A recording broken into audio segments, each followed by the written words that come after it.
एक चमकदार आग ने उसे घेर लिया क्योंकि सिस्टम ने उसकी उपलब्धि को स्वीकार किया। चौथा एडवांसमेंट, एक 5 स्टार खोज 100% पूरा हो गया था।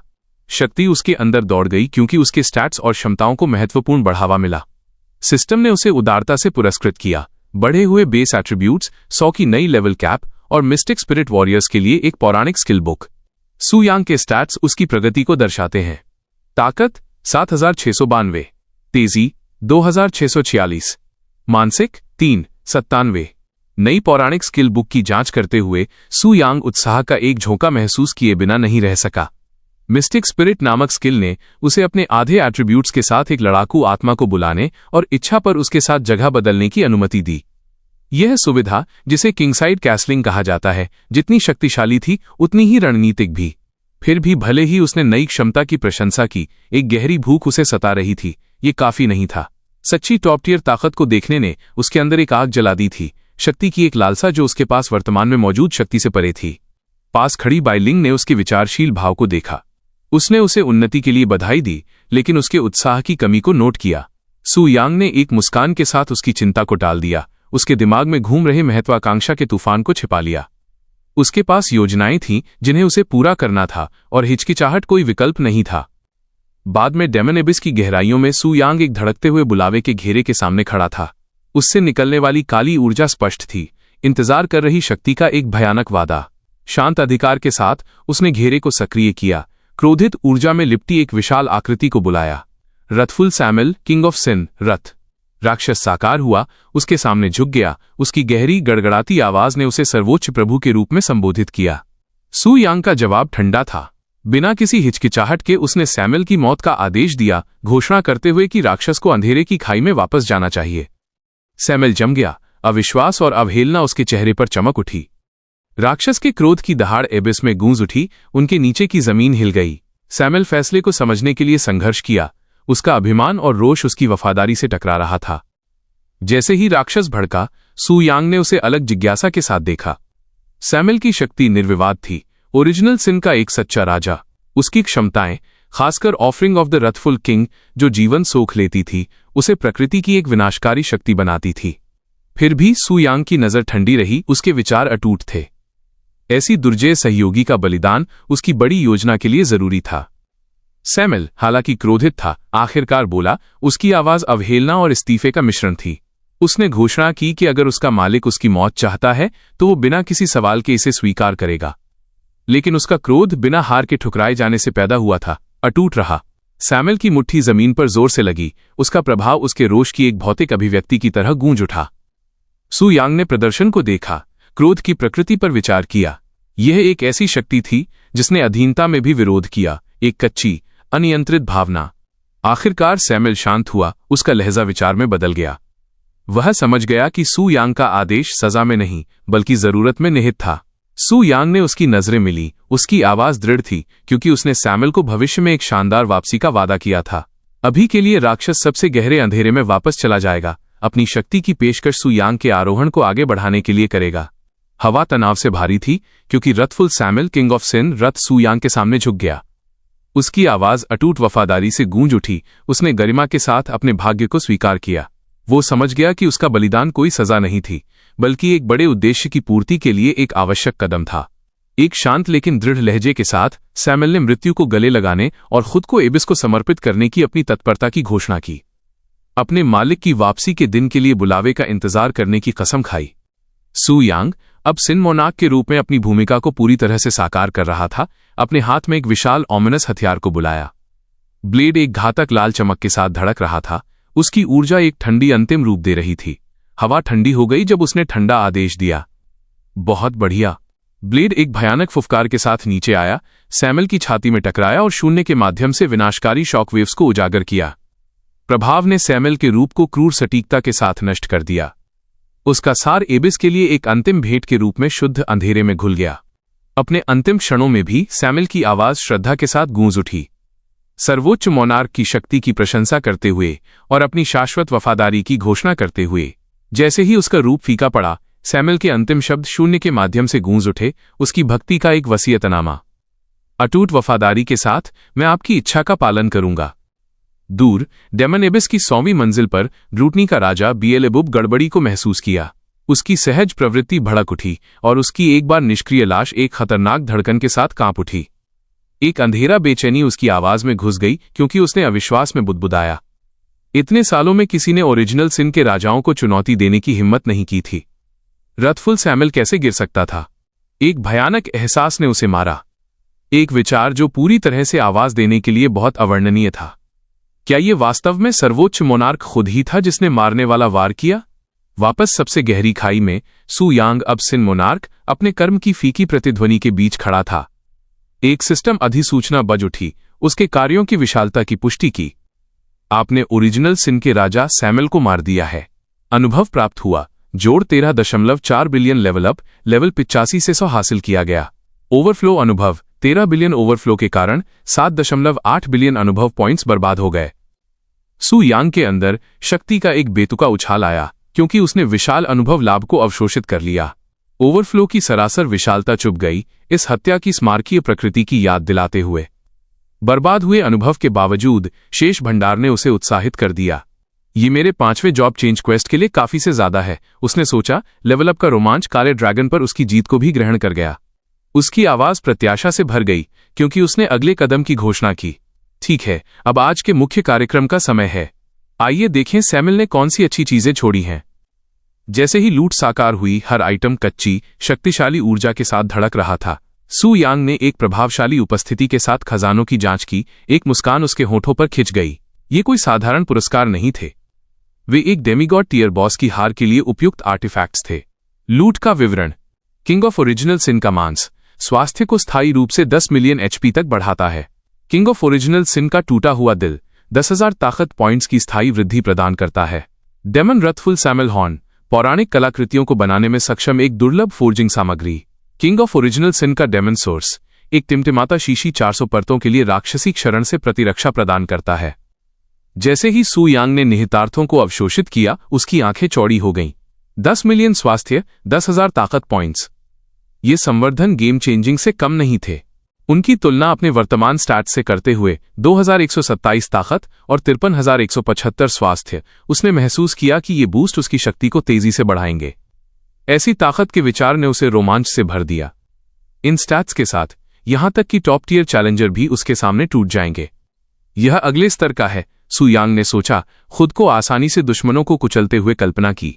Eos the black flame wing जैसे दुश्मनों को अपने नंगे हाथों से हराने का विचार अब लगभग हास्यास्पद था। उसकी शक्ति का मार्ग स्पष्ट होता जा रहा था और इन कलाकृतियों के साथ वो पूरी तरह से अपना भाग्य फिर से लिख सकता था। लूट के बीच किंग ऑफ ओरिजिनल सिन का डेमन सोर्स ने उसका ध्यान खींचा। टिमटिमाती शीशी ने एबिस की संक्षारक राक्षसी ऊर्जा के खिलाफ प्रतिरक्षा का वादा किया, एक सुरक्षा उपाय जिसके बारे में टैंग जीन ने चेतावनी दी थी। ये एक ऐसा उपकरण था जिसकी जरूरत सू यांग को भविष्य की लड़ाइयों के लिए होगी, वो जानता था। जैसे ही उसके विचार तेजी से दौड़े, एक नया सवाल उभरा। अगर डेमन एबिस ब्लड मून के समान था और सैमुअल राक्षसों के बीच एक राजा था, तो क्या ओरिजिनल सिन के राजाओं से भी मजबूत प्राणी हो सकते थे? क्या एक सर्वोच्च मोनार्क ऐसी शक्ति का मुकाबला कर सकता था? सू यांग ने अभी के लिए इस विचार को खारिज कर दिया। जवाब बाद में मिलेंगे। उसका तत्काल ध्यान अपनी नई ताकत को मजबूत करने और अगले कदम की तैयारी पर था। एक बार जब मैं डिवाइन टियर तक पहुंच जाऊंगा तो बाकी पर विचार करूंगा, उसने संकल्प लिया, खुद को वर्तमान में केंद्रित करते हुए। ड्रॉप्स के बीच सबसे शानदार था demigod artefact, armour of the wrathful king. इसे घेरने वाला अंधेरा तीव्र आभा इसकी भारी शक्ति को दर्शाता था। सू यांग ने विस्मय के साथ एट्रीब्यूट्स की जांच की। स्वास्थ्य जोड़ 2 मिलियन, ताकत जोड़ 5000, शारीरिक प्रतिरोध जोड़ 5000, टफनेस जोड़ 35%। कवच 2 शक्तिशाली प्रभावों के साथ आया था। निष्क्रिय प्रभाव विनाश की इच्छा, डिजायर फॉर डिस्ट्रक्शन, मारे गए प्रत्येक 1000 दुश्मनों के लिए एट्रीब्यूट्स बढ़ते हैं जो युद्ध के अंत तक चलता है। सक्रिय प्रभाव रथफुल बरसेकर, राथफुल बर्जर्कर 200% एट्रीब्यूट बूस्ट के लिए स्वास्थ्य का 70% बलिदान करता है जो 10 मिनट तक चलता है। सू यांग ने कवच की शक्ति की अप्रतिबंधित प्रकृति पर आश्चर्य व्यक्त किया। एक डेमीगॉड आर्टिफैक्ट बिना किसी दंड के, ये सच होने के लिए लगभग बहुत अच्छा था। फिर भी जैसे ही वो इस खोज में आनंद ले रहा था, निराशा की एक चुभन उसे लगी। केवल कवच ही गिरा था, कोई इनवर्स इन वेपन्स नहीं थे। बस ये एक टुकड़ा, उसने बड़बड़ाया, सिर हिलाया। भाग्य उसके लिए भी हमेशा गारंटी नहीं था, फिर भी पुरस्कार स्मारकीय थे। जैसे ही उसने अपने लाभों की समीक्षा समाप्त की, सू यांग ने एक अंतिम आदेश जारी किया। उसकी आवाज शांत फिर भी दृढ़ थी। System disconnect. जैसे ही सू यांग सिस्टम से डिस्कनेक्ट होने वाला था, स्क्रीन पर अचानक एक अधिसूचना चमकी जिससे वो चौंक गया। सिस्टम ने उसे सूचित किया कि अपुष्ट विशेष ड्रॉप्स थे। चौंककर सू यांग एक पल के लिए जम गया। विशेष ड्रॉप्स? यह सुविधा इस दुनिया में मौजूद नहीं होनी चाहिए थी। जिज्ञासा भड़क उठी और वो आगे झुक गया, रहस्यमय आइटम को प्रकट करने के विकल्प का चयन किया। स्क्रीन नाटकीय रूप से बदल गई। उसके कक्ष को एक अशुभ प्रकाश में स्नान कराया गया क्योंकि उसके सामने एक आर्टिफैक्ट साकार हुआ। इनवर्स सिन, पनिशमेंट ऑफ रथ। हथियार एक भयावह लाल आभा में चमक रहा था। उसके जटिल अंधेरे डिजाइन भयानक ऊर्जा के साथ धड़क रहे थे। सिस्टम ने तेजी से उसके असाधारण एट्रीब्यूट्स और सख्त सीमाओं को रेखांकित किया। ये कोई साधारण आर्टिफैक्ट नहीं था। ये सोल बाउंड था, जिसे विशेष रूप से सू यांग के उपयोग के लिए डिजाइन किया गया था। स्टैट्स चौंकाने वाले थे। ताकत जोड़ 20,000, टफनेस में कमी जोड़ 60%, विशेषता डेडली सिन, डेडली साइन। धारक द्वारा किया गया सारा नुकसान वास्तविक क्षति ट्रू डैमेज में परिवर्तित हो जाता है, जो बचाव को सहजता से दरकिनार कर देता है। विशेष क्षमता inverse sin, punishment of Rath, inverse sin, punishment of रात। दुश्मनों को 10% सभी एट्रीब्यूट डेबफ का सामना करना पड़ता है। परम शक्ति judgement slayer of kings, judgement slayer of kings. Original sin के राजा को मारने पर हथियार शून्य में गायब हो जाता है। अपने मालिक के लिए एक स्थायी अधिकार, परमानेंट अथॉरिटी छोड़ जाता है। जैसे ही इन विवरणों का वजन सू यांग पर पड़ा, वो समझने लगा कि इनवर्स सिन सीरीज सिर्फ शक्तिशाली नहीं थी, ये ओरिजिनल सिन के पौराणिक राजा को हराने के लिए जरूरी थी। ये हथियार महज एक ड्रॉप नहीं था, यह डिवाइन टीयर की शक्ति के खिलाफ लड़ाई में जीवित रहने की कुंजी थी। सू यांग के विचार उसकी दुनिया की किंवदंतियों पर भटक गए। टैंग जीन जैसे व्यक्ति, जो एक नौवीं जॉब बदलने वाला और अपने आप में एक डेमीगॉड था, एक बार ताकत के शिखर पर खड़ा था। फिर भी ओरिजिनल सिन के राजा की भारी शक्ति की तुलना में टैंग जीन की शक्ति भी फीकी पड़ गई थी। किसी ने भी उस खाई को कभी नहीं पाटा था। लेकिन सू यांग को एहसास हुआ कि इनवर्स सिन वेपन्स ही ऐसे काम के लिए अद्वितीय रूप से उपयुक्त थे। उसने उनकी क्षमता की कल्पना की। सीरीज में हर हथियार राजा पर 10% डेबफ लगाता है। 7 का एक पूरा सेट राजा की 70% शक्ति छीन सकता है, जिससे कभी अजेय रहा प्राणी कमजोर हो जाएगा। यह महज सिद्धांत नहीं था, ये एक रणनीति थी, अचूक को चुनौती देने का एक ब्लूप्रिंट। अपने संकल्प को सख्त करते हुए सू यांग ने हथियार पर अपनी पकड़ कस ली। ये खोज एक गेम चेंजर थी, एक ऐसी खोज जिसने शक्ति के संतुलन को बदल दिया। पास के एक पोर्टल की हल्की चमक अचानक तेज हो गई, जिससे कमरे में भयानक परछाइयां पड़ गईं। एक ठंडी उपस्थिति उभरी। पोर्टल की गहराई से एक महिला राक्षस लूसिफर बाहर निकली। उसका भाव निराशा और दृढ़ संकल्प का एक अस्थिर मिश्रण था। सू यांग के सामने झुकते हुए उसने उसे श्रद्धा से संबोधित किया, उसे सर्वोच्च मोनार्क के रूप में स्वीकार किया। हालांकि उसकी आवाज में तनाव की एक हल्की झलक थी। उसने अपना अपराध स्वीकार किया। सू यांग के सोने के दौरान वो उसकी अनुमति के बिना एबिस में लौट आई थी। लूसिफर ने सू यांग की ओर एक धड़कता हुआ हथियार बढ़ाया। उसकी ऊर्जा अशुभ बैंगनी और गहरे लाल रंग की लताओं में लिपटी हुई थी। उसकी मुद्रा विरोधाभासी भावनाओं को दर्शाती थी। विनम्रता अवहेलना की एक चिंगारी के साथ मिली हुई थी। वो उसके फैसले का इंतजार कर रही थी, उसे अपनी अवज्ञा के लिए सजा देने का आग्रह कर रही थी। सू यांग की नजरें सख्त हो गईं क्योंकि उसने उसके शब्दों को संसाधित किया। उसकी अवहेलना को वो नजरअंदाज नहीं कर सकता था। एक सर्वोच्च मोनार्क के रूप में अपने सेवकों के बीच व्यवस्था बनाए रखना सर्वोपरि था। हालांकि लूसिफर ने अधीनता में झुका, उसकी आंखों में मनोरंजन की एक झलक नाच रही थी, जो अपने सूक्ष्म तरीके से उसके अधिकार को चुनौती देने की हिम्मत कर रही थी। ये तय करते हुए कि अनुशासन जरूरी था, सू यांग ने कार्रवाई की। सजा तेज और अथक थी। उसकी ऊर्जा उसकी इच्छा को लागू करने के लिए उमड़ पड़ी। लूसिफर सजा की तीव्रता के बावजूद अपनी जगह पर टिकी रही। उसकी वफादारी अटूट थी, लेकिन इन सब के नीचे एक विद्रोही भावना बनी रही, भक्ति और अवहेलना के बीच एक खतरनाक संतुलन। लूसिफर हालांकि पूरी तरह से आत्मसमर्पण नहीं किया, उसका व्यवहार उकसावे की सीमा पर था, एक सूक्ष्म चुनौती जिसे सू यांग नजरअंदाज नहीं कर सकता था। हर वार उसके प्रभुत्व की याद दिलाता था।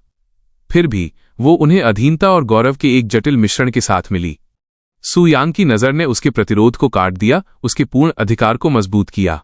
अपनी गलती की गहराई को महसूस करते हुए लूसिफर ने आखिरकार हार मान ली। उसकी आवाज पश्चाताप से कांप रही थी। उसने माफी की गुहार लगाई। उसकी पिछली अवहेलना अब वास्तविक पश्चाताप से बदल गई थी। सू यांग उसकी माफी से अप्रभावित शब्दों के बजाय कार्रवाई की मांग की। हवा में अभी भी तनाव घना था। लूसीफर ने खुद को संभाला और अपनी रिपोर्ट दी। सू यांग की अनुपस्थिति के दौरान इंसानों ने एबिस में झांकने की हिम्मत की थी। ऐसा घुसपैठ अभूतपूर्व था और लूसीफर ने अपराधी की पहचान होली हाई प्रीस्ट के रूप में की, जो ऐसा काम करने वाला एकमात्र इंसान था जो इतना शक्तिशाली था। सू यांग के विचार भीतर की ओर मुड़े। घुसपैठ का समय सिस्टम से उसके डिस्कनेक्शन के साथ बहुत नजदीक था। यह कोई संयोग नहीं था। ट्रांजिशन टेम्पल ने वर्ल्ड क्लास बॉस के रूप में उसके अस्तित्व को प्रसारित करने के लिए ठीक उसी क्षण को पकड़ा होगा। ये मानवीय पुजारी यूफेमिया वेगा न केवल दुर्जेय थी, वो बहुत अच्छी तरह से एक दिव्य टीयर प्राणी हो सकती थी। खतरे की एक नई समझ के साथ सू यांग ने एक आदेश जारी किया। लूसीफर को अपनी पोस्ट पर लौटना था और सतर्क रहना था। गहराई से झुकते हुए उसने बिना किसी हिचकिचाहट के उसके आदेश को स्वीकार कर लिया। फिर भी जैसे ही वो चली गई, उसके विचार अपने मालिक पर टिके रहे। लूसीफर ने अपने राजा की स्मारकीय शक्ति पर विचार किया, यहां तक कि रथफुल सैमुअल की मौत भी सू यांग की ताकत की तुलना में फीकी पड़ गई। उसकी प्रशंसा गहरी हुई और इसके साथ ही उसकी वफादारी भी। उसने चुपचाप सोचा, यह जानते हुए कि कोई भी नश्वर उसके राजा को गंभीर परिणामों के बिना चुनौती नहीं दे सकता। जैसे ही वो अंधेरे में गायब हो गई, उसके गालों पर एक हल्की सी लाली छा गई। सू यांग के लिए वो स्वेच्छा से किसी भी कठिनाई, यहां तक कि खुद मौत को भी सहन करेगी। उसकी भक्ति पूर्ण थी। लूसीफर के जाने के बाद सू यांग अपने सिंहासन पर अकेला बैठा रहा। एबिस की परछाइयां उसके चारों ओर एक भयानक शांति डाल रही थीं। उसका दिमाग तेजी से दौड़ रहा था, अप्रत्याशित रहस्योद्घाटन पर विचार कर रहा था। उसने ट्रांजिशन टेम्पल को कम करके आंका था। उनके रैंकों के बीच छिपी हुई ताकत ने वर्षों से उनके अटूट अधिकार की व्याख्या की। फिर भी सू यांग ने उन्हें महज ध्यान भटकाने के रूप में खारिज कर दिया। उसकी योजनाओं की भव्य योजना में अस्थायी बाधाएं। उसका ध्यान भीतर की ओर स्थानांतरित हो गया। आगे का रास्ता स्पष्ट था और उसकी प्राथमिकताएं मजबूत थीं। अपनी ताकत बढ़ाना अंतिम लक्ष्य था। दूसरों की साजिशों पर विचार करना समय की बर्बादी थी। जो वास्तव में मायने रखता था वो उसका आसन्न 5वां ट्रांसम्यूटेशन टास्क था, जो पौराणिक स्टेज तक आगे बढ़ने की दिशा में एक महत्वपूर्ण कदम था। इस संकल्प के साथ सू यांग ने अपने आरोहण के अगले चरण के लिए खुद को तैयार किया। इस बीच समुद्र पार ईगल ब्यूटी फेडरेशन में एक बहुत ही अलग दृश्य सामने आ रहा था। ऑगस्टिनोन नई सिल्वर लेक ड्रैगन नेस्ट पर खड़ा था। उसके चेहरे पर निराशा लिखी थी।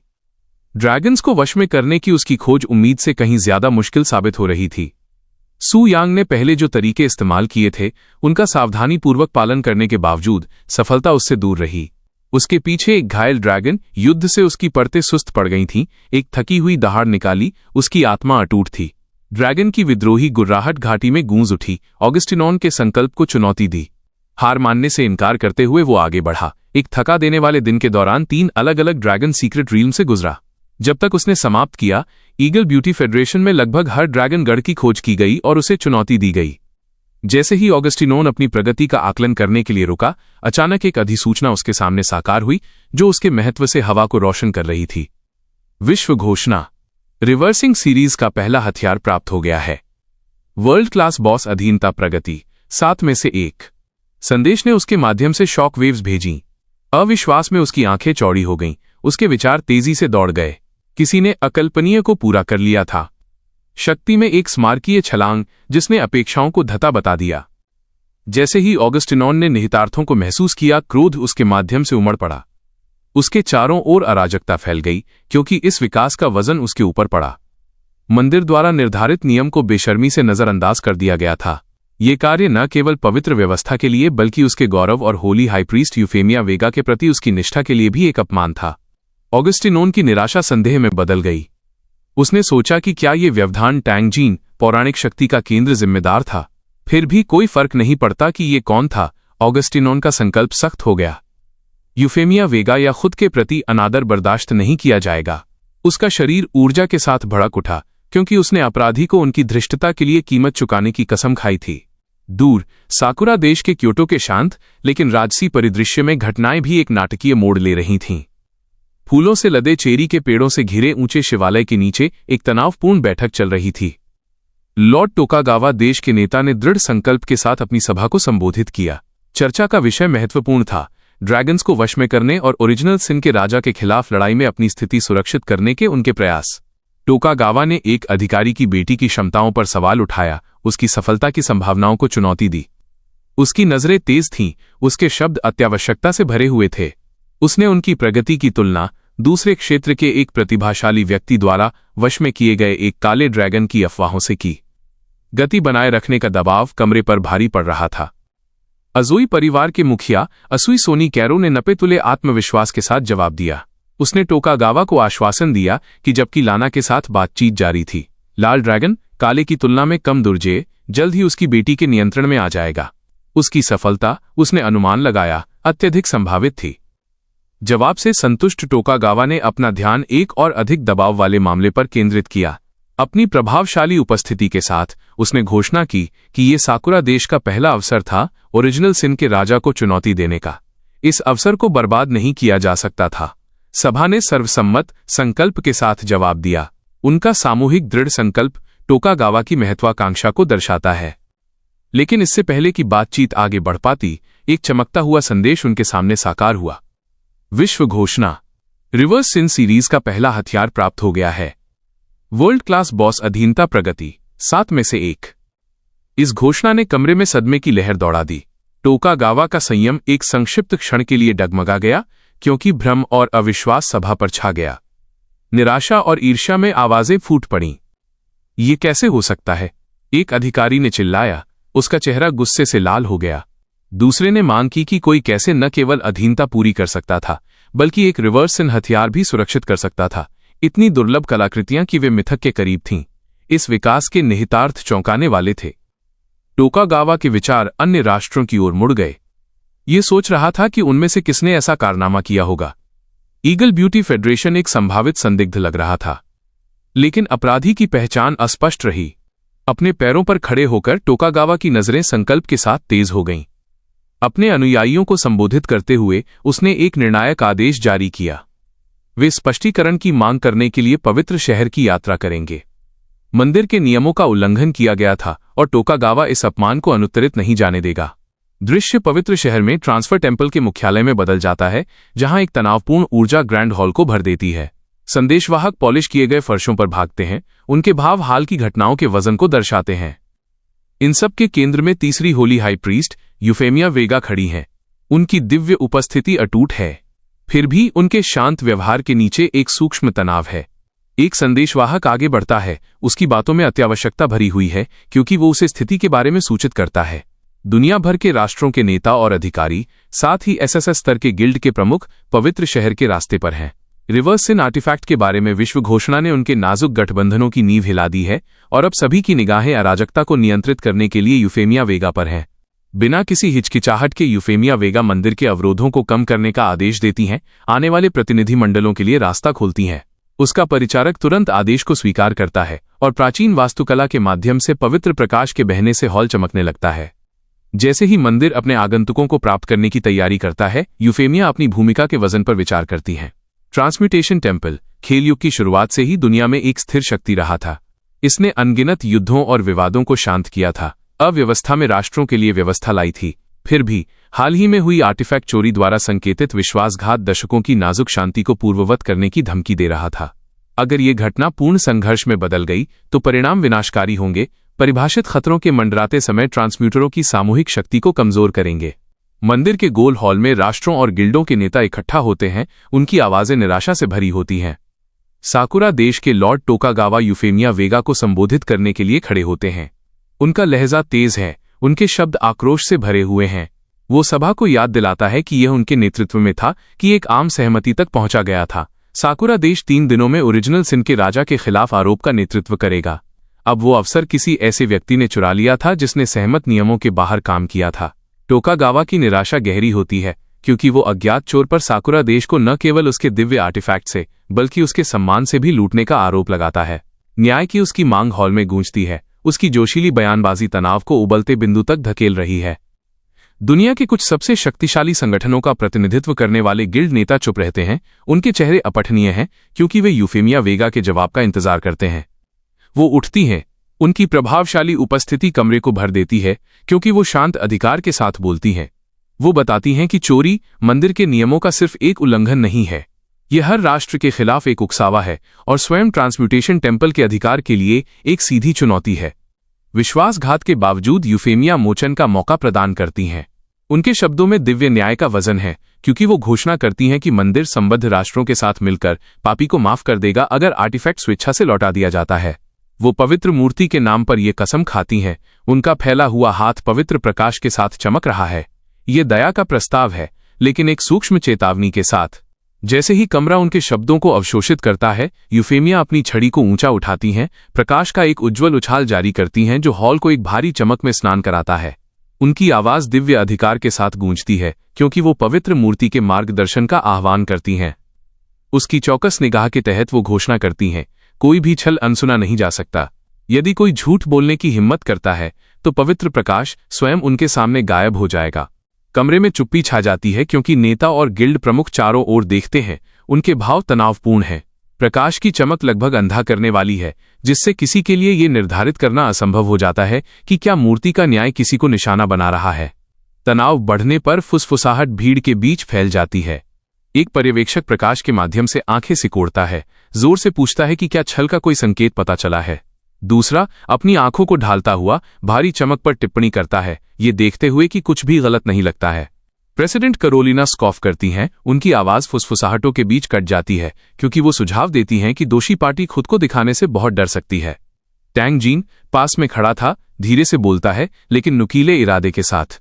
वो नोट करता है कि एक व्यक्ति अभी भी बाकी है, जिसने मंदिर के पॉलीग्राफ टेस्ट से गुजरा नहीं है। उसके शब्द तुरंत माहौल को बदल देते हैं। भीड़ से उत्सुक और संदिग्ध नजरें खींचते हैं। ऑगस्टिनोन बढ़ते तनाव को महसूस करते हुए तेजी से टैंग जीन की ओर मुड़ता है। उसका लहजा आरोप लगाने वाला है, क्योंकि वो निहितार्थ पर सवाल उठाता है। क्या टैंग जीन सुझाव दे रहा था कि यूफेमिया वेगा खुद किसी तरह शामिल थी? इससे पहले कि चर्चा बढ़ सके, रन बदल जाता है। सभी की निगाहें यूफेमिया वेगा पर पड़ती हैं, क्योंकि उनकी दिव्य आभा तीव्र हो जाती है। ये मेरी गलती थी कि मैंने खुद को झूठ पकड़ने वाले मंत्र में शामिल नहीं किया, उसने स्वीकार किया। उसका लहजा स्थिर लेकिन दृढ़ था, जैसे कोई प्रोफेसर अचानक टेस्ट की घोषणा कर रहा हो। दी गई स्थिति को देखते हुए यह स्वाभाविक है कि मुझ पर संदेह होगा। उसके शब्दों का वजन भीड़ पर भारी पड़ा, लेकिन यूफेमिया यहीं नहीं रुकी। उनकी चमक तेज हो गई, अब लगभग आंखें चौंधियाने वाली थीं, और उनकी उपस्थिति की सरासर ताकत से पूरा कमरा कांप रहा था। दर्शकों में से कुछ असुविधा में कराह उठे, जबकि एक बहादुर आत्मा ने अपनी सांस में फुसफुसाया, ईश्वर के लिए कोई उस टॉर्च को धीमा करो, क्षमा करें। ऑगस्टिनोन ने अजीबपन को तोड़ने के लिए अपनी हथेली में खांसते हुए कहा। उसने एक अजीब सी मुस्कान चिपका ली और आगे बढ़ा। महान पुजारी, कृपया उनकी संयम की कमी को क्षमा करें, उसने कहा, स्पष्ट रूप से अजीब पल से बाहर निकलने की कोशिश कर रहा था।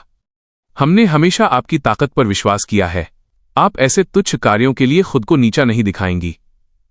उसके शब्द आत्मविश्वास से भरे लग रहे थे, लेकिन उसकी मुस्कान बीच में ही लड़खड़ा गई, जैसे कोई बुरा पोकर खिलाड़ी हारने वाले हाथ पर झांसा दे रहा हो।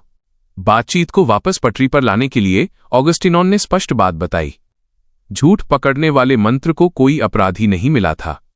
अगर मौजूद किसी ने झूठ नहीं बोला, तो ओरिजिनल सिन के राजा को किसने मारा होगा? ये कोई सामान्य हत्या नहीं थी।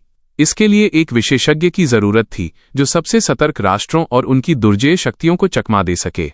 कैरोलिना ने पल का फायदा उठाया, एक स्वॉट टीम के नो नॉनसेंस कप्तान की तरह आगे बढ़ी। उसकी तेज आवाज अटकलों को काटती हुई निकली। इस स्तर की शक्ति वाला हर कोई यहां नहीं है, उसने बेबाकी से कहा, स्पष्ट रूप से खाली सीटों की ओर इशारा करते हुए। कुछ डेमिगॉड स्तर के लड़ाकों ने सुविधा के अनुसार मीटिंग छोड़ना तय किया।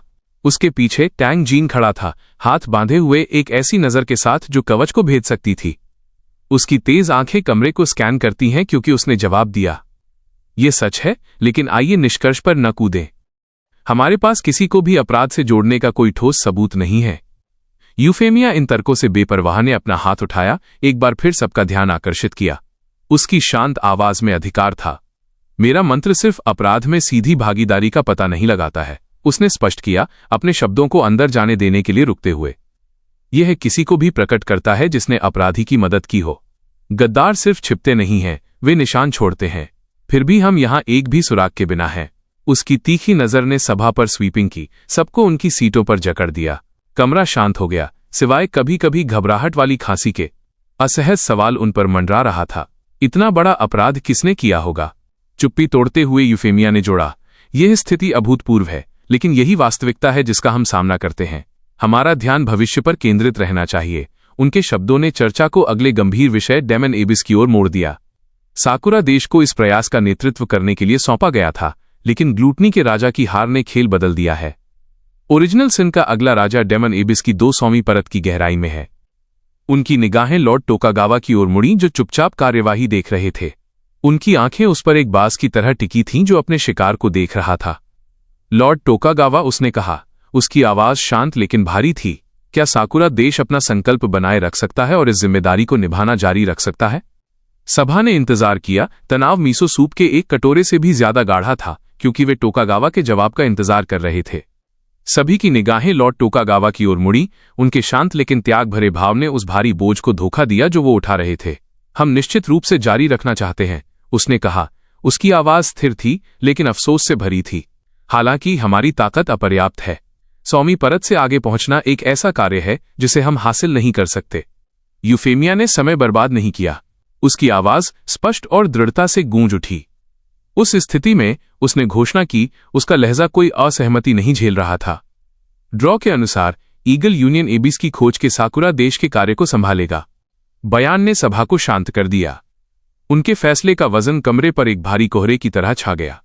उसकी निगाहें कमरे में स्वीपिंग की, क्योंकि उसने जारी रखा, इस त्रासदी के शिकार के रूप में मंदिर मुआवजा प्रदान करेगा।